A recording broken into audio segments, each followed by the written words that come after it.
move on and we say, what does this really mean then for the role of the CIO or the CIO's team?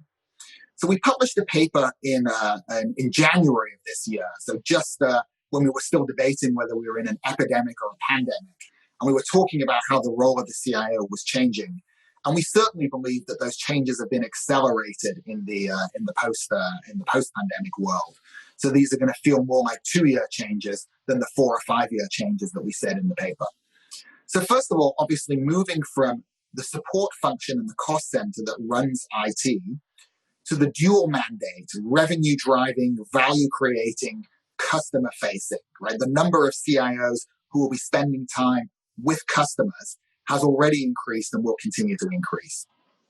Where the CIO reports, obviously this is a delicate conversation and depends a lot in different companies' contexts, but we're seeing more and more CIO directs to CEO reports rather than to COO or CFOs, and an increasing presence, whether it's formally on the board or ad hoc in the boardroom.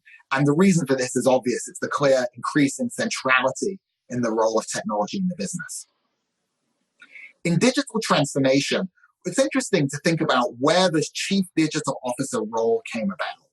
And many companies put in a chief digital officer role because they felt there was a need for someone who was focused on more modern technology, customer centricity, and building alignment with the business leaders. And that's the job description of many CDOs as opposed to CIOs.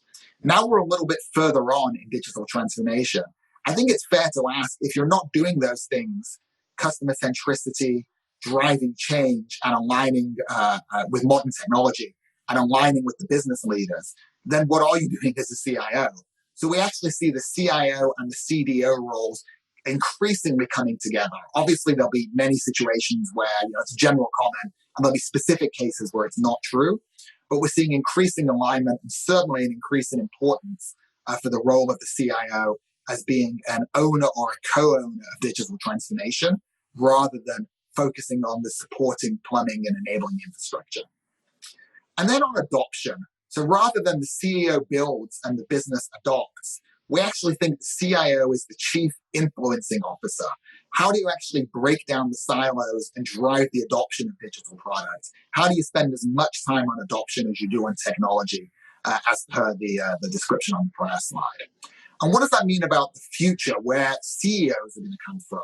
We have a view that CEOs who have often come from operations, finance, or commercial roles, we see CIOs as being contenders for those roles in the future.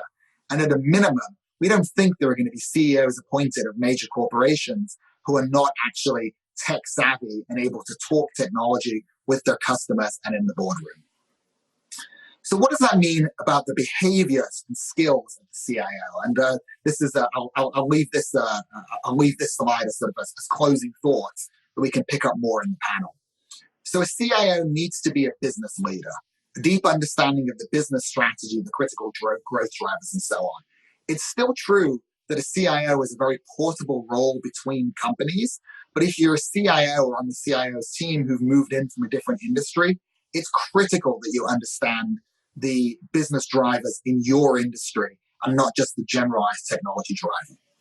The change agents, we just talked about, the chief influencing officer, how to infuse technology into every strategy discussion rather than wait to hear the strategy and then say, what are the technology requirements? The talent scout. This is a world where great talent is going to be rarer and is going to be more valuable, and there's going to be a greater degree of caution on moving between companies. The ability of the CIO to focus on attracting and cultivating great talent, but also on not just retaining, but retraining the talent within your own company on technology is going to be extremely high. The culture revolutionary. It's not enough to talk about the digital natives and jeans and black t-shirts and so on, but how do you actually build a truly collaborative culture between IT, the business, and the control functions that is going to drive broad-scale change? And then finally, the CIO will continue to need to be the tech whisperer, not just the tech owner, but the tech whisperer who can influence and inform the business leaders and your customers and suppliers on the role of technology.